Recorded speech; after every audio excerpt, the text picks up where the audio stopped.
Hi, I'm Jorune and it's Children's Mental Health Week and I'm here with Sally from Global to talk about mental health.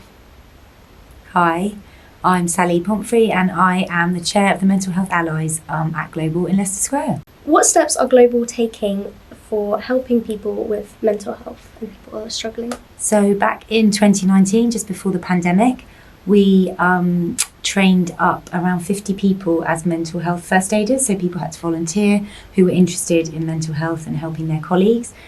So since then, we have been looking out for our colleagues. We learned on the training how to recognise changes in people and kind of signs and symptoms that someone might be struggling a bit. So we can either reach out to them or they can, again, approach us if they want to, or someone's manager or kind of colleague, friend might come to one of us and say that they feel like somebody needs to speak. And then there is a whole kind of host of things that we can do. So we're not trained therapists or counsellors, but we can talk to them about how they're feeling, what the situation is, and then kind of guide them down the right direction for some professional services that might be able to help them, whether that's something like the Samaritans or other similar services that they have.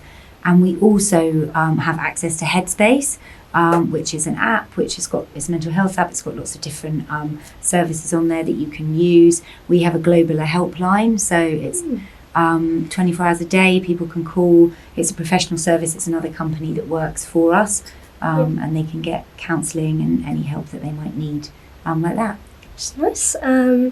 So how important do you think it is for students to understand that they are being supported by these big businesses and in the workplace?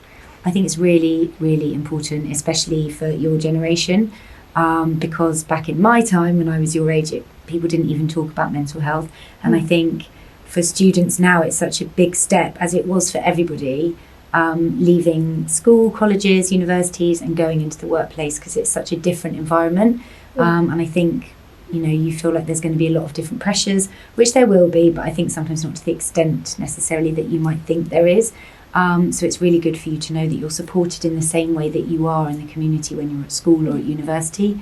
That's what we want to do, make sure that everybody that joins from whatever age just feels like they've got that support and that they can reach out in the same way that they would have done during their education. Yes. So what are some examples of how Global help people struggling with mental health? So as I say, we have Headspace. So everybody gets access to that when you start. So you can go on there, listen to meditations, just use the various parts of the app that are on there. You can reach out to somebody, one of the mental health allies.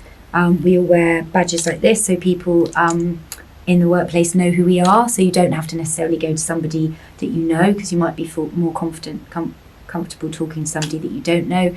We've got other merchandise like these lovely tote bags that we carry around so people can identify us, and then we will sit down and it's all confidential, so people can tell us anything, and then we will help them in the right way and hook them up with the right charities, etc., that might be able to help them. Are there any circumstances that it wouldn't be confidential?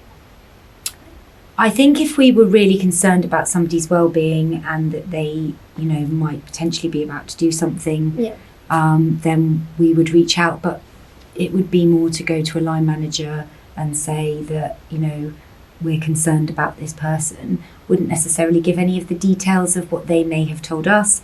But if we hadn't reached out to them and we didn't know, but we'd observed that their behaviours might have changed, that they might be doing things that weren't their usual behaviours for their personality, then yes, we might go and say to somebody that we think that they need to talk to them, that they might need help, or again reach out to them and give them a service that they might find useful to speak to, but we certainly would intervene if we did feel that we needed to. And what are some steps and how can everyone be a mental health ally?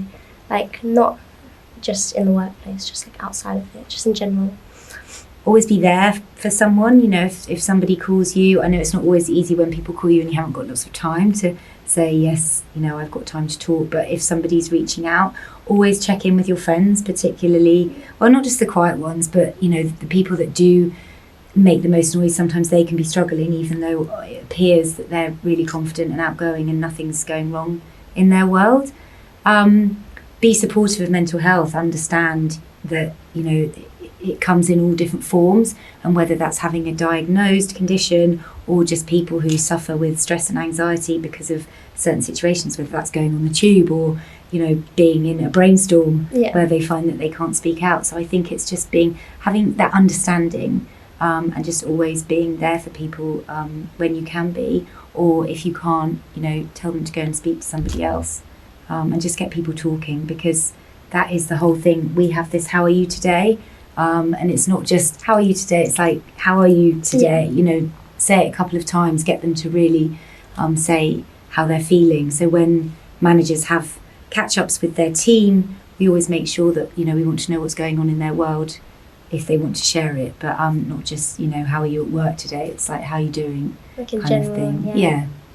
So yeah, just get people talking and breathing. We give out stickers as well that have the whole breathing, 4 breaths in, hold for 4, out for 4, and it can really lower your heart rate in situations, particularly for students in exams. Yeah. And just get people feeling like they're in control again of their body.